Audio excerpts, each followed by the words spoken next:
हैं, जिनकी बदौलत आज हम लोग चल रहे हैं, जिनकी बदौलत आप लोग इतना विशाल भिक्षु संघ का दर्शन कर रहे हैं, तो क्या उनकी बातों को हमें श्रवण करना चाहिए कि नहीं करना चाहिए? आप लोग सुनना चाहते हैं? देखो, कई बार क्या होता है, हम लोगों का बहुत इच्छा नहीं है कि आपको सुनाए, लेकिन हम लोग चाहते हैं कि कुछ बातें आप लोग अपना समय निकाल करके, बहुत सारे कार्य छोड़ करके, घर पे हो सकता है कुछ बच्चों को छोड़ करके आप सब लोग यहाँ पे आए हैं, तो कम से कम यहाँ से कुछ ले कर जाइए, कुछ संस्कार की बातें, कुछ ध्यान की, कुछ ज्ञान की बातें। और गुरु जी हम लोगों को क्यों लेकर के चल रहे हैं, क्यों पैदल चला रहे हैं, ये सारी चीजें कम से कम आप लोग जान लीजिए। तो अगर इसको जानना है तो आप सभी लोग शांति बनाए रखें। जब तक गुरु जी का उपदेश चलता है, आशीर्वाद चलता है, तब तक आप सभी लोग शांति बनाए रखें, ठीक है? चलिए बोलिए साधु साधु साधु। सर्वप्रथम तथागत भगवान बुद्ध को नमन करता हूँ, क्योंकि भगवान बुद्ध ने हमें दुख मुक्ति का मार्ग दिया।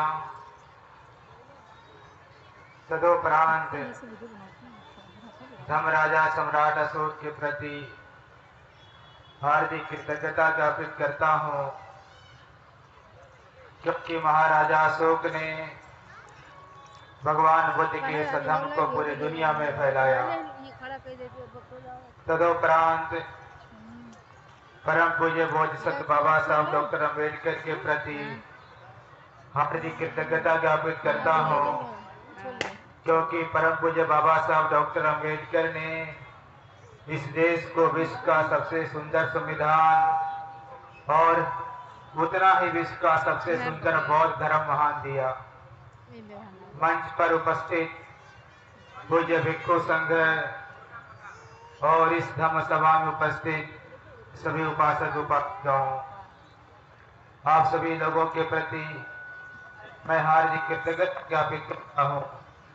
साथ ही साथ आप सभी लोगों को मंगल कामना ज्ञापित करता हूँ।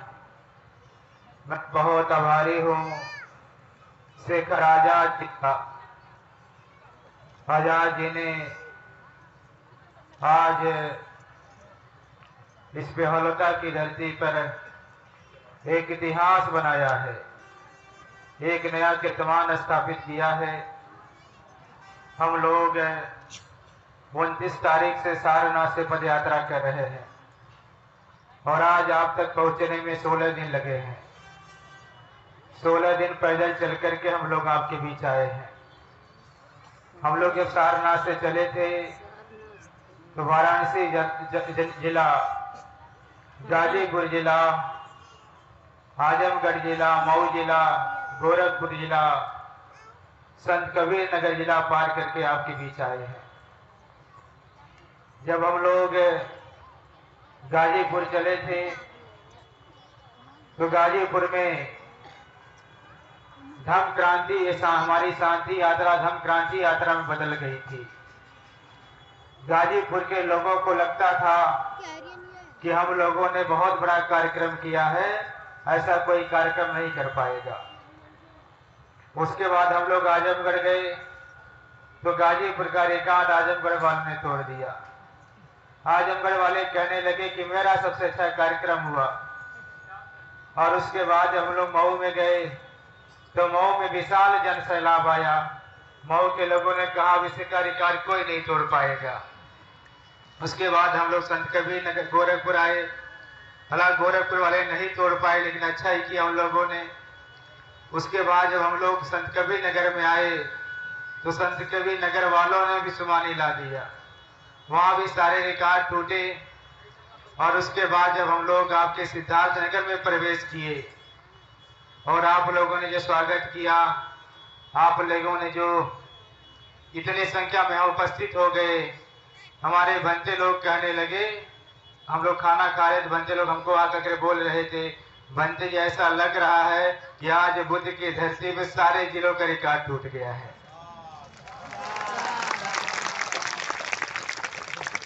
तो मैं बार बार चाहे गोरखपुर हो, चाहे आजमगढ़ हो, चाहे मऊ हो, चाहे गाजीपुर हो, चाहे संतकबीर नगर हो, मैंने हर जगह कहा है कि मैं ये नहीं कहूँगा कि किसी ने बहुत अच्छा किया, किसी ने बहुत खराब किया है।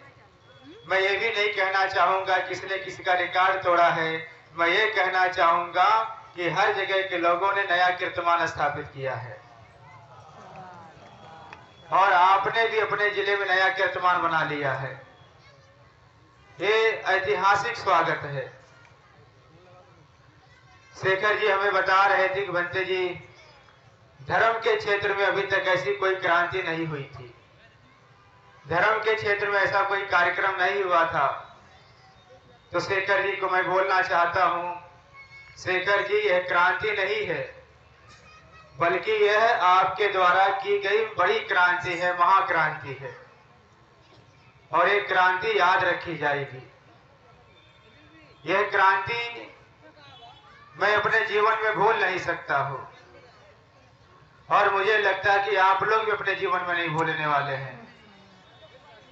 मैंने हर जगह कहा है कि हम लोग सारनाथ से श्रावस्ती पिछले साल गए थे और इस साल हम लोग सारनाथ से लुम्बिनी जा रहे हैं।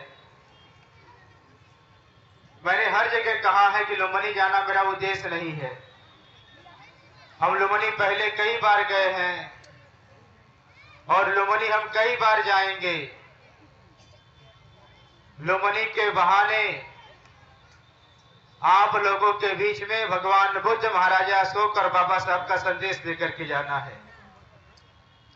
और यहाँ आकर के एक बात जो मुझे बहुत अपील कर रही है, बहुत प्रभावित कर रही है, वो ये है कि यहाँ महिलाओं की संख्या पुरुषों की संख्या से ज्यादा है।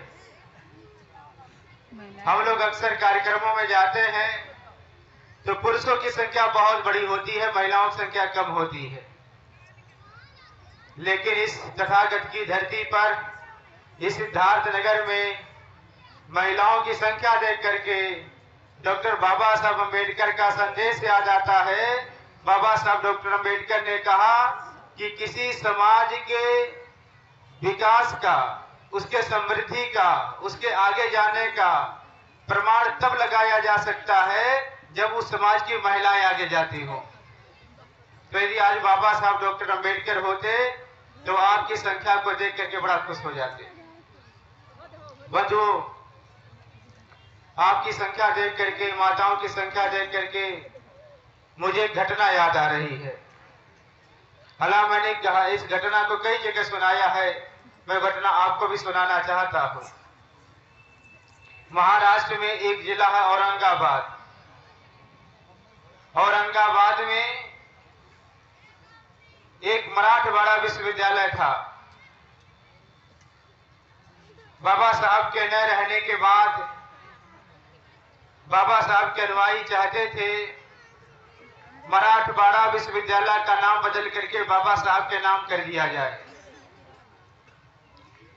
महाराष्ट्र में बाबा साहब के नाम पर यूनिवर्सिटी करने के लिए कई बार धरने प्रदर्शन हुए, कई बार आंदोलन हुए, लेकिन वहां की सरकार नहीं सुन रही थी। लगभग 20 साल तक आंदोलन चला। जब सरकार नहीं सुनी तो महाराष्ट्र के लोग आंदोलित हो गए, उन्होंने बड़ा आंदोलन कर लिया। जो महाराष्ट्र में बड़ा आंदोलन हुआ, बाबा साहब के बच्चे बड़ी संख्या में सड़क पर आ गए, तो महाराष्ट्र सरकार को बाबा साहब के बच्चों की आवाज दबाने के लिए गोली चलानी पड़ गई। जब महाराष्ट्र की सरकार ने बाबा साहब के बच्चों को उनकी आवाज दबाने के लिए गोली चलाई तो बाबा साहब के लगभग 20-22 बच्चे शहीद कर दिए गए, मार दिए गए। जब बाबा साहब के बच्चे मारे गए तो महाराष्ट्र में आंदोलन और उग्र हो गया। महाराष्ट्र के लोगों ने कहा कि अब आंदोलन केवल हम महाराष्ट्र में नहीं करेंगे, बल्कि आंदोलन को हम दिल्ली में लेकर के जाएंगे। दिल्ली जाने की तैयारी होने लगी। जब दिल्ली जाने की तैयारी हो रही थी तो एक माँ, बूढ़ी माँ अपने 10-12 साल के बच्चे से कह रही है, कह रही बेटा मुझे दिल्ली जाना है। बेटा पूछता, माँ दिल्ली क्यों जाना चाहती हो? कहा कि बेटा, जिस आंदोलन में तेरा बाप मारा गया है उसी तरह का आंदोलन दिल्ली में होना है। हमारे समाज के लोगों ने तय किया है कि हम दिल्ली में जाकर के भी आंदोलन करेंगे और बाबा साहब के नाम पर विश्वविद्यालय बनवा करके ही रहेंगे। बच्चा कहता कि नहीं माँ, इस उम्र में तुम दिल्ली मत जाओ, हमें जाने दो। माँ कह रही नहीं, तुम्हारी अभी पढ़ने लिखने की उम्र है, आगे बढ़ने की उम्र है, तुम घर रहो, मुझे आंदोलन में जाना है। बेटा जिद करने लगता, कहता नहीं माँ, मुझे आंदोलन में जाना है, मुझे जाने दो।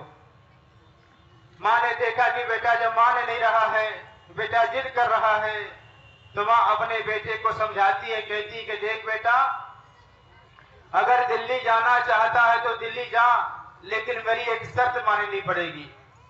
तो बेटा कहता है कि हाँ माँ बताओ क्या शर्त माननी पड़ेगी। माँ कहती कि बेटा, हो सकता है कि दिल्ली की सरकार भी आंदोलन को खत्म करने के लिए, आंदोलन को दबा लेने के लिए महाराष्ट्र सरकार की तरह गोली चला दे। अगर दिल्ली में ऐसी स्थिति आ गई कि दिल्ली की सरकार भी गोली चलाएगी, अगर उसे दिल्ली की सरकार को भी गोली चलाने की स्थिति उत्पन्न हो गई, तो मेरी एक बात याद रखना, जब दिल्ली की सरकार गोली चलावे तो गोली तेरे पीठ में नहीं, गोली तेरे सीने पे लगनी चाहिए। साधु साधु। माता ने कहा, अगर तू इतना हिम्मत करता है तो दिल्ली जा। तो मैं उस कहानी, उस घटना को सोच करके मैं सोचता हूँ कि जिस समाज में ऐसी माताएं हैं तो बाबा साहब का आंदोलन कैसे रुक सकता है। आज हम लोग आपकी संख्या को देख करके ऐसा प्रतीत हो रहा है, ऐसा विश्वास हो रहा है कि बाबा साहब का आंदोलन अब रुकने वाला नहीं है। बाबा साहब का आंदोलन अब बढ़ने वाला है। बाबा साहब डॉक्टर अम्बेडकर 1956 में नागपुर की पावन धरती पर अपने लाखों अनुयायियों के साथ बुद्ध धर्म की दीक्षा लेते हुए